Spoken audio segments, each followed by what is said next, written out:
Palmeira dos Índios foi a cidade onde Graciliano viveu a maior parte do tempo entre os anos de 1910 e 1932. Aqui ele foi comerciante, foi político, ocupou cargos públicos, foi secretário de Educação, foi prefeito da cidade, amou, casou 2 vezes, teve filhos, enfim, Palmeira dos Índios foi a cidade dos afetos, das experiências mais profundas. Influenciou sem dúvida não apenas Caetés, mas a produção de outras obras. Diversas crônicas que constituem Viventes das Alagoas, que constituem Linhas Tortas, foram produzidas ou em Palmeira dos Índios ou tendo Palmeira dos Índios como cenário, como matéria-prima.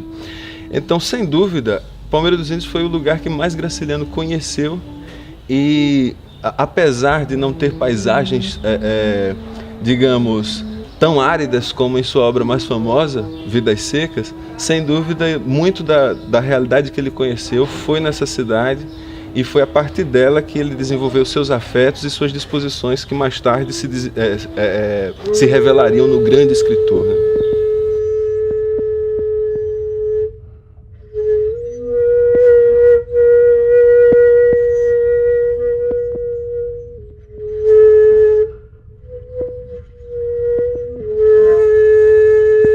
Vale lembrar que Graciliano já havia manifestado-se literariamente na adolescência. Ele já podemos dizer que sua estreia na literatura, se é que a gente pode chamar assim, se dá quando ele escreve para um jornalzinho de Viçosa, um jornal do colégio, com um conto, se eu não me engano, chamado Pequeno Pedinte, incentivado por um funcionário público da cidade.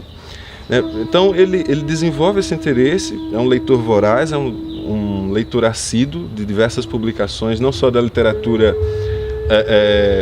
digamos, a literatura mais interessada na teoria social, ele leu Marx, enfim, mas também nos movimentos que estavam profissionalizando o campo literário brasileiro no início do século XX. Então ele leu muitas revistas, leu muitos cartunistas, leu muitos humoristas e leu muitos jornais, né?